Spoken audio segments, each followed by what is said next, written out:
Good morning, good afternoon, or good evening, everybody. I am here to give you guys my new recap of One Piece's new chapter, which is on chapter 985. And this chapter right here, there was some discussions after that moment that happened right there, and I have to agree, and hopefully it's true because it can't be as simple as that or something, but we'll have to see. So if anything else, let's just get this started. The chapter opens up with Onigashima's back door here and there, and we have to it that Kanjuro faces the red scabbards with his allies right behind him, and we have to it that there's one of them that's a headless warrior, which is to my shock, etc. But we have to it that these warriors were actually drawn, I guess. So, but I don't know. But whatever the case may be, Kanjuro says, "Hey, look, it resembles you a lot now, don't it?" And we have to it that Raizo asking, "Where's Momonosuke-sama, huh?" And we have to it that Kanjuro says, the kid managed to get free and tries to run away, and there's no way I let him escape, and he stabbed me. I got angry, beat him until he lost unconsciousness, and that's it.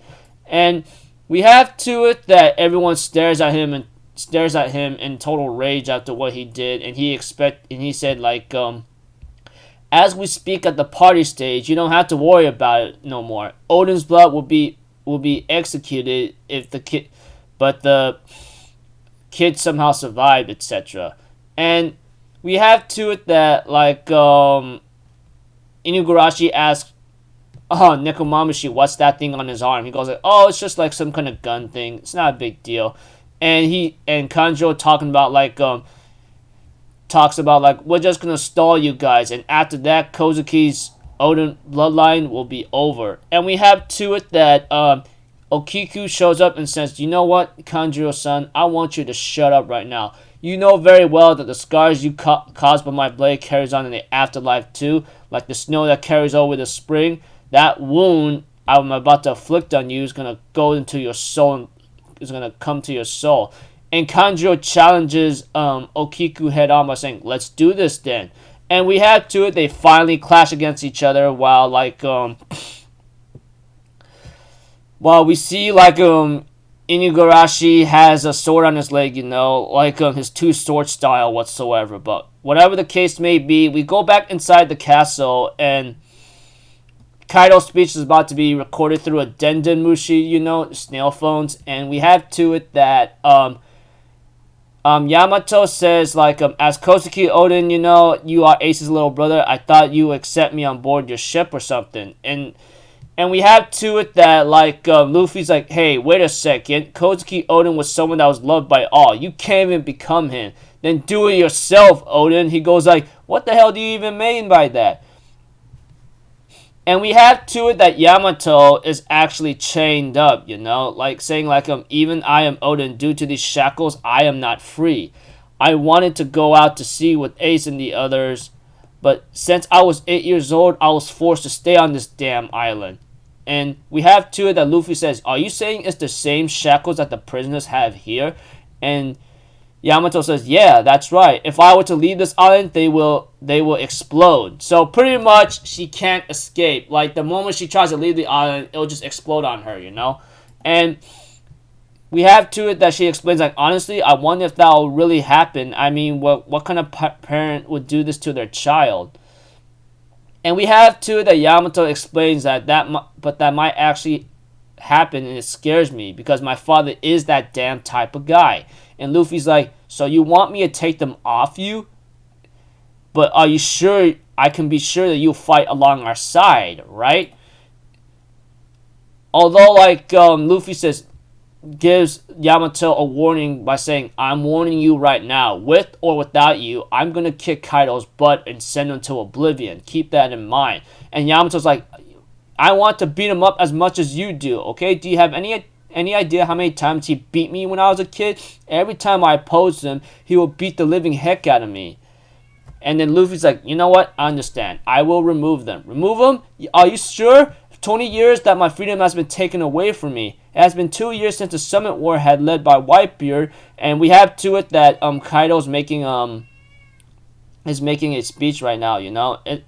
And we have to it that like Kaido is making an announcement by saying like it's about time things got around the world, but the world government has lost its mind.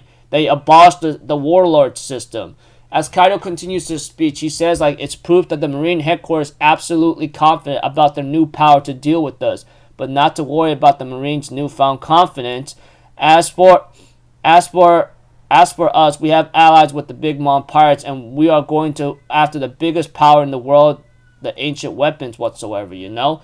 And we have to it that Lin shows that, hey, you called Kaido, and we have to it that everyone's really shocked to see her here, and they go like, wait a minute, isn't she the strongest old hag in the world? And right now we see like Nami and Carrot in the mix or something, but I don't think she caught them yet. No, actually she did. And she actually got Zeus back as well, since Zeus is like, oh man, I'm in trouble. And Kaido's like, yo, Lin, what were you doing? And we have to that Lin is like, oh come on, I'm on time, right? Stop complaining. If arguing will lead to nothing, but if we work together, everything will be ours. And Kaido and Lin says the same thing, saying the One Piece will be ours, and everyone's really happy about it. And they end up saying the existence of the ancient weapons will surely cause chaos and fear all throughout the world. Be ready, that is the world of violence and we all yearns for. And everyone was cheering up, and Orochi's like, oh, this ought to be interesting. And we had to that Orochi ends up making a speech. As for the rest of you, those who serve Orochi, I'm giving you the option to choose. Wano is out of the Marine and world government's reach. It is a natural fortress surrounded by waterfalls. If we were to further increase the number of weapon factories and make residents of the Flower Work capital work for every pirates, this will become a lawless zone. And Orochi's like, hold up, wait, Kaido, Flower Capital is my territory. What do you think who acquired all your weapons for, huh?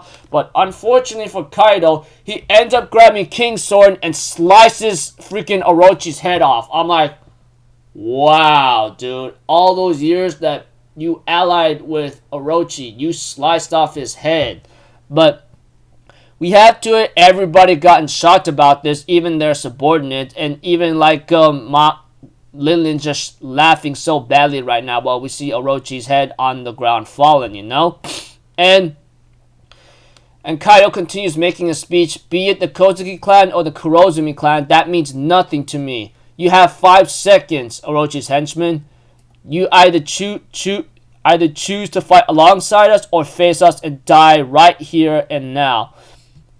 To prepare for the biggest world war, we are turning this country into the empire of piracy. Our main activities that our expeditions will increase. Tonight we're transferring Onigashima, and we get to see like a scene where Okiku's sword is bloody and he ends up crying in tears in his mask. So apparently, I guess Okiku might have defeated or killed Kanjuro or something, but whatever the case may be, Kaido's speech continues to the Flower Capital. It's the end of Wano.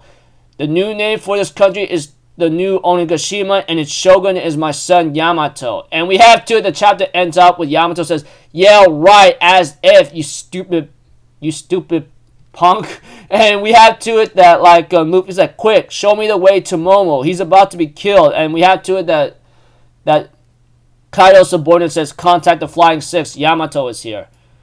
Okay, when it came to Orochi's head being sliced off, a lot of people speculated, and I think I agree at the same time, that Orochi cannot be dead.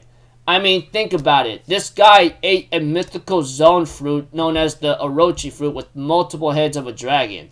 I mean, you may cut off one head, but it doesn't seem like it'll be doing much unless you really cut off the main head of Orochi. I don't know, but one thing for sure, Orochi is not happy about this and guaranteed of all hell. With Kaido, even if Orochi did fight back, he would fight back against Kaido. He does not stand a chance. And looking at Orochi, man, he doesn't look like the combative type or a guy who fights at all. I mean, We saw that in Odin's past. He never bothered to try to fight Odin himself. All he did is use trickery and deception with the remaining crew of the Kurozumi clan, and he doesn't do at all. All he says, he has Kaido backing him up, and look what Kaido did to him. He just sliced off his head. But the way I look at it, I'm pretty sure everyone could agree, or unless Oda really decides to do it that way, that